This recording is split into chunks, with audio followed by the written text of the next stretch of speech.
आज का टॉपिक थोड़ा लीक से हटकर है। आत्माओं के बारे में, भूतों के बारे में अक्सर आप लोगों ने किसी से सुना होगा, कोई कहानी सुनी होगी, किसी मूवी में देखा होगा, और हो सकता है कुछ लोग बिलीव करते भी हों और कुछ लोग बिलीव ना भी करते हों। मेरे इस वीडियो का मकसद कहीं पर भी कोई अंधविश्वास फैलाना नहीं है। आज का वीडियो बेसिकली इस बात को रेज कर रहा है कि अगर इस तरह का कोई मैटर कोर्ट के सामने आता है या हमारे कानून के सामने इस तरह का मैटर आता है, तो हम कौन से सेक्शंस में इसको डील करेंगे और इस तरह के मैटर्स का इम्पैक्ट क्या होता है। इस तरह का मैटर एक ऑनरेबल ओडिशा हाई कोर्ट तक पहुंचा और केस का नाम है state of Odisha versus Raj Bahadur. मामला बड़ा पुराना है।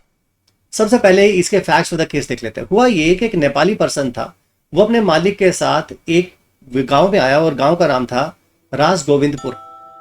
वहां पर गांव में आसपास कुछ आदिवासी लोग भी रहते थे और वहीं पर एक मिलिट्री वालों का एक एरोड्रम बना हुआ था, जहां पर भी एरोप्लेन के कुछ स्क्रैप वगैरह पड़े हुए थे। तो ये दोनों लोग जो है वहां पर कुछ एरोस्पेस का जो कचरा था, जो स्क्रैप था, उसको खरीदने के लिए आए हुए थे। अब ये जो राज बहादुर था, इसको भूतों पर विश्वास था, आत्माओं पर बहुत ज्यादा विश्वास करता था और इसे सुना हुआ था कि इस एरोड्रम में भूतों की एक्टिविटी होती है। रात के समय पर यहाँ पर कुछ भूत आ जाते हैं। जो आदिवासी लोग आसपास रहते हैं वो भी इस बात पर विश्वास करते थे कि इस एरोड्रम में कोई ना कोई भूत है। तो रात के समय पर ये और कुछ और 2-3 लोग और आत्माओं को, चुड़ैलों को देखने के लिए ये लोग उस एरोड्रम की तरफ आए। जब भी थोड़ी देर आगे गए तो इन्होंने देखा कि थोड़ी दूर पर एक लाइट जो है वो फ्लिकर कर रही है और उसके आसपास कुछ आत्माओं जैसी कुछ चीजें घूम रही हैं। तो ये जो राज बहादुर था, इसने अपने साथ खुगरी रखी हुई थी और ये पहले से इस बात को विश्वास कर ही रहा था कि वहां पर कोई ना कोई विचेस या आत्माओं जैसी चीजें हैं। तो खुगरी लेकर इसने उन पर हमला कर दिया। जब हमला हुआ तो पता चला बाद में कि ये जो हमला जिन पर हुआ वो 3 लेडीज थी, जो कि आदिवासी लेडी थी, और ये कुछ महुआ के फूल को रात को चुनने के लिए उस जगह पर आई थी।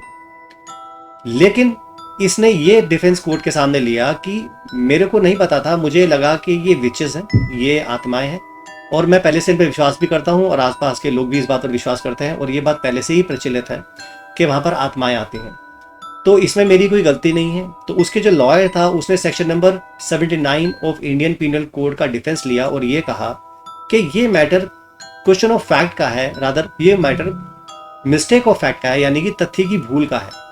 उसने मिस्टेक ऑफ फैक्ट किया, तथ्य की भूल हुई, ये सोचा कि ये आत्माएं हैं, लेकिन वो तो आत्माएं थी नहीं, वो तो ह्यूमन बीइंग थी।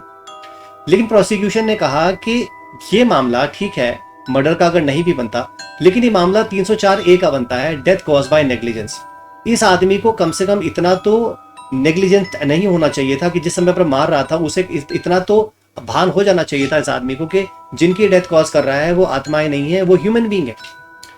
लेकिन जो भी आर्गूमेंट्स हुए उस पर जो डिस्ट्रिक्ट कोर्ट थी, डिस्ट्रिक्ट कोर्ट ने उसको section number 79 of Indian penal code का बेनिफिट देकर उसे एक्विटल कर दिया। अब ये मैटर फिर पहुंचा ओडिशा हाई कोर्ट में। ओडिशा हाई कोर्ट ने भी कहा कि राज बहादुर के माइंड में कहीं पर भी ना तो इस बात की नॉलेज थी कि उसे उस विमेन की कोई डेथ कॉज करनी है, ना ही इस बात का इंटेंशन था कि उसे किसी भी विमेन की डेथ कॉज करनी है, क्योंकि वो तो ये विश्वास कर रहा था कि जो सामने लाइट जल रही है इसके आसपास जो भी है ये आत्माएं हैं और वो उन आत्माओं को मारना चाहता था। इसी पर्पस के लिए वो एरोड्रम के पास वाले एरिया में गया भी था।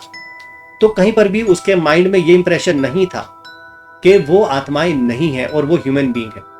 तो कोर्ट ने कहा कि उसने कहीं पर भी ऐसा कोई अनरीजनेबल एक्टिविटी नहीं की जो कि ये इंडिकेट करती हो कि वो किसी इंसान को मार रहा है। उसका विश्वास गुड फेथ में यही था कि वो आत्माओं को मार रहा है, इसलिए ओडिशा हाई कोर्ट ने भी उसे section number 79 of Indian penal code, यानी कि तथ्य की भूल यानी मिस्टेक ऑफ फैक्ट का फायदा देकर उसको उसका लाभ देकर उसे एक्विट कर दिया। तो ये हम लोगों की मिसकंसेप्शंस हैं कि आत्माएं होती हैं या भूत होते हैं। कानून इन सब चीजों को नहीं मानता। कोर्ट के लिए सिर्फ एक फैक्ट है, एक स्टेट ऑफ माइंड है उस पर्सन का कि वो उस समय पर क्या सोच रहा है। अगर उसकी एक्टिविटी गुड फेथ में है और वो ये बिलीव कर रहा है कि जो वो एक्ट कर रहा है वो ये इंप्रेशन दे रहा है कि ये स्पिरिट है, लेकिन एक्चुअल में वो स्पिरिट हो ना हो वो एक अलग फैक्टर है। तो कानून कहीं पर भी स्पिरिट्स के ऊपर विश्वास नहीं करता। कोर्ट्स स्पिरिट्स पर या इन सब चीजों पर विश्वास नहीं करती हैं। ये सब अंधविश्वास की बातें हैं। तो इसको हम डील करते हैं basically section number 79 of IPC में। तो ठीक है, आज के लिए इतना ही है। मैं उम्मीद करता हूँ ये इंटरेस्टिंग रोचक तथ्य आपको अच्छे लगे होंगे। जल्दी मुलाकात करेंगे आपके साथ कुछ और नए वीडियो सेशन के साथ। तब तक के लिए मुझे परमिट कीजिए। Thank you so much. जय हिंद।